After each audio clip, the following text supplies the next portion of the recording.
तो अस्सलाम वालेकुम, कैसे हैं आप सब लोग? ठीक है अल्हम्दुलिल्लाह। तो आज हम बात करने वाले हैं जो कज़ाकिस्तान की स्कॉलरशिप आए हैं उसके बारे में, जिसमें bachelor masters and PhD program available है और ये पार्शली फंडेड स्कॉलरशिप है। तो चलें हमारे साथ अप्लाई कैसे करनी है, किस तरह डॉक्यूमेंट्स जमा करने हैं। सबसे पहले आपको गूगल ऑन करना पड़ेगा और इधर टाइप करना है इनिक इनिक्स कज़ाकिस्तान स्कॉलरशिप 2023।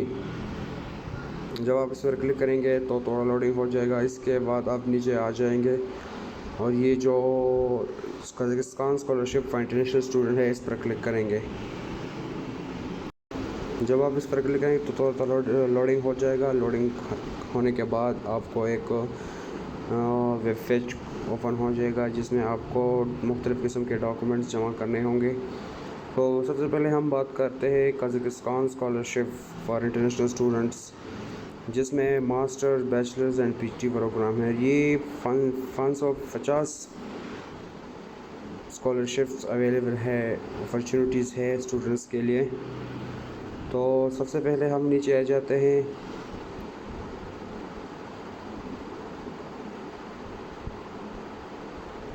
इधर आप देख सकते हैं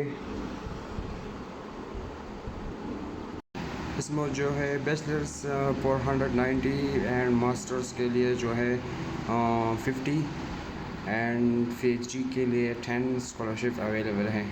इसके बाद अगर हम नीचे आ जाए तो एप्लीकेशन स्टेटस ऑन है। अभी एप्लीकेशन डेडलाइन जो है वो 30 जून है और 30 जून लास्ट डेट है इसमें। और जो रिज़ल्ट अनाउंसमेंट डेट है वो अगस्त में है, 28 अगस्त इसमें लिखा हुआ है कि 28 अगस्त अनाउंसमेंट डेट है। इसके बाद हम नीचे आ जाए तो होस्ट यूनिवर्सिटी जो है वो कज़ाकिस्तान की यूनिवर्सिटी से जो सब यूनिवर्सिटी आते हैं इसमें स्पॉन्सर्स जो है मतलब स्पॉन्सर्स करता है जो वो रिपब्लिक ऑफ कज़ाकिस्तान स्पॉन्सर कर रहे हैं। लोकेशन कज़ाकिस्तान है। Degree level bachelor masters and PhD levels हैं। इसके बाद अगर हम बात करें जो नंबर ऑफ़ अपॉर्चुनिटीज़ है वो बैचलर्स मास्टर एंड डिग्रीज़ है जो डिवाइड की गया है। ये फंडेड टाइप जो है पार्शली फंडेड है। एलिजिबल कंट्री ऑल नेशनलिटीज़ वाले है। और रिसर्च एरियाज़ जो है वेरियस फील्ड्स हैं, मुख्तलिफ़ फील्ड्स में इसमें एडमिशन ले सकते हैं। अब हम बात करें जो बेनिफिट्स ऑफ स्कॉलरशिप्स है, स्कॉलरशिप की जो फ़वाइद है वो बताते हैं आप लोगों को। इसमें total cost of tuition fees आते हैं, मंथली अलाउंस एंड स्टिपेंड्स आपको देते हैं एकेडमिक प्रोग्राम के लिहाज से जो आप कैसे परफॉर्मेंस कर सकते हैं। अब जो बात करते हैं जो आपको जो खुद पे करना पड़ता है उसमें ट्रैवल कॉस्ट आते हैं, एकोमोडेशंस एक्सपेंसिव आते हैं, वीज़ा एंड मेडिकल इंश्योरेंस आपको खुद करना पड़ता है इस प्रोसेस में। रिक्वायरमेंट्स डॉक्यूमेंट्स जो है उसके बाद में हम बात करेंगे जो रिक्वायरमेंट्स डॉक्यूमेंट्स है वो क्या क्या है। तो सबसे पहले आपको जो आपकी होल नेशनलिटीज़ है जो मतलब आपकी कंट्री की नेशनलिटी है वो होनी चाहिए। जो बंदा कज़ाकिस्तान से है वो एलिजिबल नहीं है इस स्कॉलरशिप के लिए। Evidence of conforming secondary education good manners जो है जो बैचलर्स के स्टूडेंट है उसके लिए बैचलर डिग्री जो है वो कंफर्मेशन होना चाहिए। मास्टर के लिए जो है उसके जीपीए जो है ना 3.0 आउट ऑफ 4.0 में होना चाहिए। और इसके बाद अगर हम बात करें जो डॉक्यूमेंट्स रिक्वायर्ड होते हैं उसके बारे में कि क्या क्या डॉक्यूमेंट्स रिक्वायर होते हैं इसके लिए। सबसे पहले जो है आपको आइडेंटिटी डॉक्यूमेंट्स जिसमें कज़ाकिस्तान लैंग्वेज में तस्करा कहते हैं वो चाहिए। उसके बाद आपको जो high school certificate and transcript है और विद गुड ग्रेड्स आपको वो अटैच करने होंगे। अगर आपके जो सर्टिफिकेट या डीएमसी जो है वो इंग्लिश लैंग्वेज में तो आप इसको इंग्लिश में ट्रांसलेट करके फिर सबमिट कर सकते हैं। उसके बाद एक मोटिवेशन इसे चाहिए जो आपको लिखनी पड़ेगी अपने तरफ से, जो उसमें आपको फील्ड और यूनिवर्सिटी नेम ये सब मेंशन करना पड़ेगा, जो क्यों आप इस यूनिवर्सिटी में एडमिशन लेना चाहते हैं, किस वजह से क्यों, वो सब आपको मेंशन करना पड़ेगा।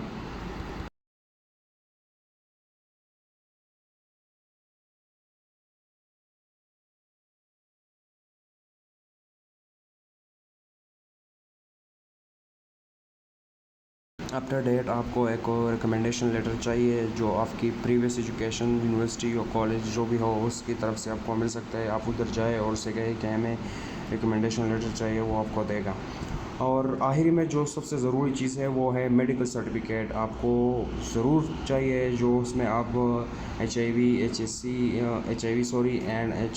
एंड HCV जो है वो रिपोर्ट देना होगा। सबसे ज़रूरी काम ये है। उसके बाद जो एक्सरे है वो भी करना पड़ेगा आपको, उसकी रिपोर्ट भी अटैच करनी होगी इसके साथ। और इस तरह आपको जो HIV इन्फेक्शन के बारे में अगर कोई इशू है तो वो भी आप बता सकते हैं कि मुझे इशू में पहले हो गया था, अब नहीं है इस तरह। इसके बाद लास्ट में जो है एप्लीकेशन फॉर्म आता है, जो आपको खुद का मतलब फ़िल करना पड़ेगा। उसके बाद आपको सबमिट करना पड़ेगा बाय हैंड या कंप्यूटर से, आपको ये फिल करना पड़ेगा। मैं आपको दिखाता हूँ किस तरह है वो। ये वो एप्लीकेशन है जो मैंने आपको बताया था, आप डाउनलोड करके ओपन करें एमएस वर्ड में, एमएस ऑफिस में, जो इसमें भी आप कर सकते हो करें। इसमें last name, citizenship name, passport number, date of birth place and date of expiry, date of issue जो है वो आपको फुट करना पड़ेगा। सब पासपोर्ट का जो है वो आपको फुट करना पड़ेगा इसमें।